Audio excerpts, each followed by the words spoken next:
This movie wanted to be the Matrix so bad. What is going on, Caped Army? Oh my god, are we an army now?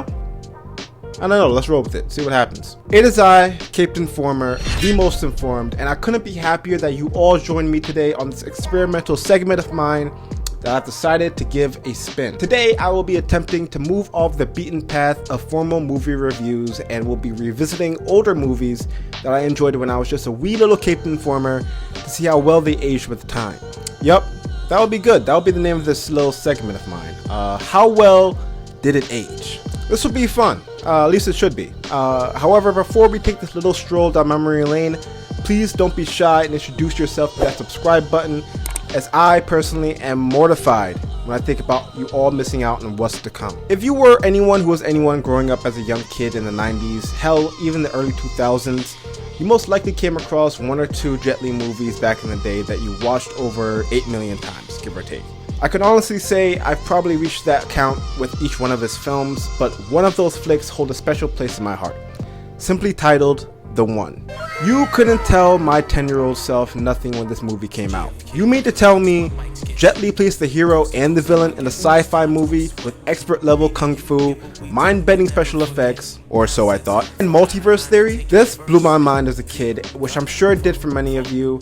I had the pleasure of giving this another watch just this past weekend, and man, Jet Li looked cool. Alright, surprise, surprise, fair enough. A movie from 2001 didn't blow my socks off like it did nearly 20 years ago. For anyone who hasn't seen this film, The One follows a rogue multiverse agent as he embarks on a perilous journey through a multitude of parallel universes in a bid to become all-powerful by killing every other version of himself. What apparently happens in this world is that when a person is killed in one universe, their energy is distributed to the other live versions. The last remaining version of him, a LASD cop, aims to prevent him from completing this task with the help of another multiverse agent. Oh yeah, and both versions of him both are master kung fu artists. They never really went into that. Jet Li also stars alongside some other names still relevant today, including Carla Gugino, Jason Statham, and Delroy Lindo. Yeah man, let's start with the effects first. So what you all got to understand is this movie had the privilege to arrive just a couple years after The Matrix dropped, so it's fairly evident Hollywood was still high off the success of it as the martial arts sci-fi genre was still thriving.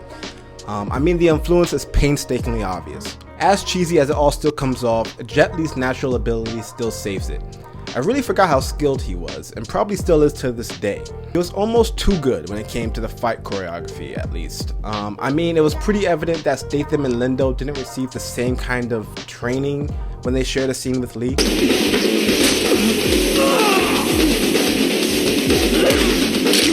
All the better that he shared his major fight scenes with himself.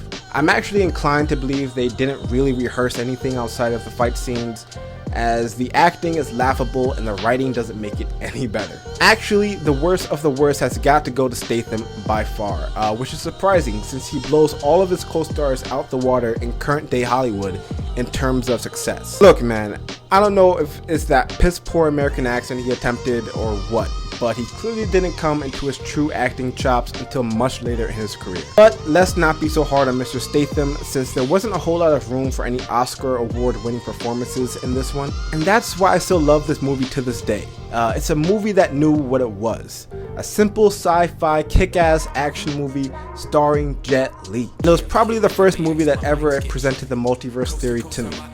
You can imagine what kind of impact that had on a younger, more impressionable version of myself. I was convinced that this movie was nothing short of pure genius, and I could probably still argue that opinion today.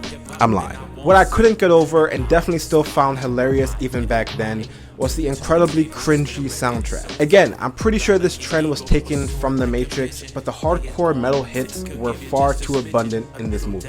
This, along with many other things in this movie, did not age well, and makes some of the higher budget action scenes look and feel ridiculous. Which should be a lesson for all big budget action films. Stick to more orchestrated or original music, because just going with what's popular at the time might just have your movie looking like...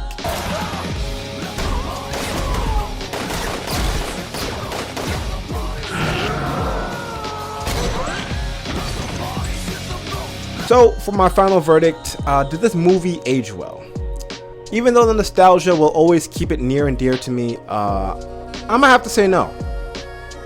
Maybe a hell no. In its defense, the director probably never really intended it to be watched for years and years to come. I mean, I don't think there were ever any talks of a sequel, thank God. Even though the ending was still fairly open-ended, I mean, they never truly answered the one question the movie proposed. What would technically happen if there truly only was one version of a person throughout the whole multiverse? Some people think you'd explode, some people think you'd implode. You're missing one. Some people think you become a god. That's the one. While we're at it, what happens when a person dies naturally? Does their energy get distributed to the other versions still? I guess they really couldn't be bothered in having the audience think, like at all. And sometimes, you know, you just got to appreciate that kind of consideration in some movies. Anyways, guys, that is my time. I appreciate you all in joining me on this journey back in time. Please let me know if you've seen this one and how do you think it held up throughout the year. Don't forget to like this video and subscribe, and I will, of course, be seeing you all in my next one.